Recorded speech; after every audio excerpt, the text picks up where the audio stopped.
सबको यहाँ तक पहुँचाना। अगर हमारी समझदारी इतनी है तो हमारी समझदारी जब बाबा जी के बराबर होगी तब हम एक साथी और एक संगठन चला सकते हैं। हम दोनों एक ट्रेड यूनियन के मूवमेंट में एक दादा नगर की फैक्ट्री के बाहर धरने में दिनों रात सोते थे और उस समय भी दफा 44 और सारी धाराएं इनकी थी और कम से कम 60-70 लोग रहते थे। हमने कभी नहीं जाना कि ये महिला है ये पुरुष है और एज ग्रुप भी करीब 25, 30 और 32 के आसपास था। और आज तक भी कभी नहीं लगा सैनी साहब या सैनी साहब और हम लोग हजारों हजार हैं कि कभी हमको असुरक्षा बोध लगा, कभी लगा होगी कि इनसे हमको डर लगता है। देखो बेटा, जब हम ये तय करते हैं कि हमको कुछ पाना है आपसे तब हम झुकते हैं। जब हम ये तय करते हैं कि हम समाज के लिए जिएंगे, उसकी गरज होगी तो हमको देगा, तो वो देता है। आज आपको एक छोटी सी घटना बताएंगे। हमारे पास एक बेटी है। हम जब इस दुनिया में काम करने आए मजदूरों की, तो हम बड़े सामंती परिवार से आए थे।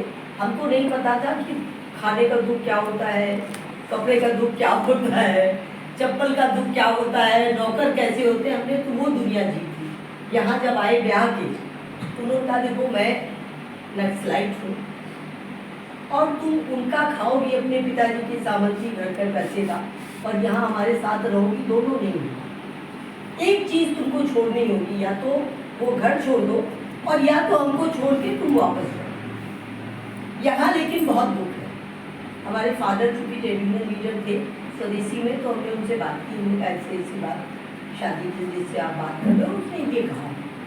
तो उन्होंने कहा देखो बेटा, आज़ादी तो मिलेगी लेकिन रोटी नहीं मिलेगी। ये सोच के शादी करना आज से 50 साल पहले ये बहुत बड़ी बात है। एक बाप और बेटी के बीच के रिश्ते बहुत बड़ी बात है। हमने कहा ठीक है। हमने सोचा अरे सब जैसे होता है ना बचपना, सब ठीक हो जाएगा। अरे भाई, एक असिस्टेंट इंजीनियर से शादी हो रही, वो ये बात कर रहा, हमका भाई ये कोई बात होती है? 4 दिन बाद सब बढ़िया होगा, कुछ घटिया नहीं। बात होती रही, शादी हुई, एक बेटी हुई। अब बेटी तो हो गई, हम तो मजदूर आंदोलन में थे और नक्सलाइट मूवमेंट के आंदोलन में, दोनों बराबर के चक्कर पे।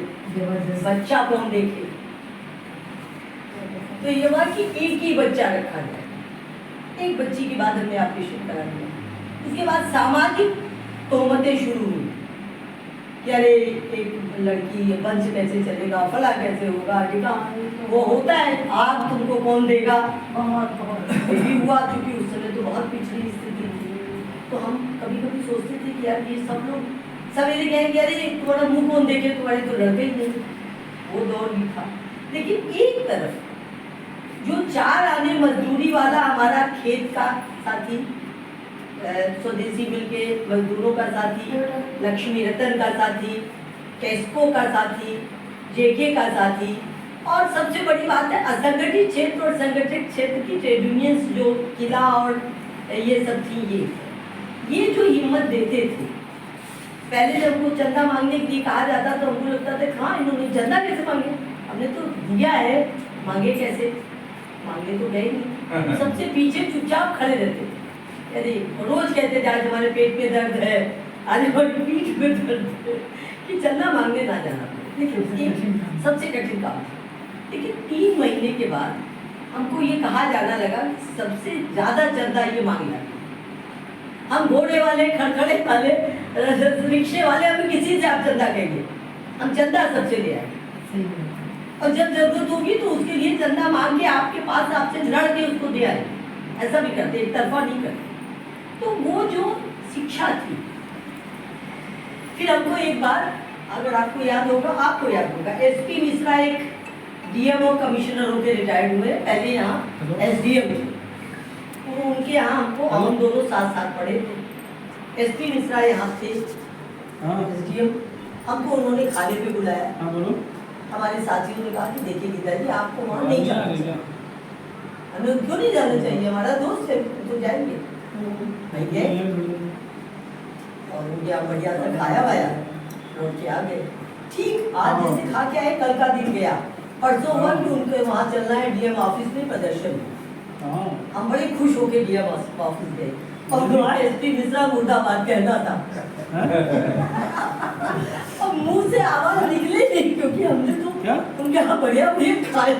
यही कैसा में होता था। अब वो हमको देख के मुस्कुराए और हमारी आवाज बाहर आवे। फिर लौट के हम आए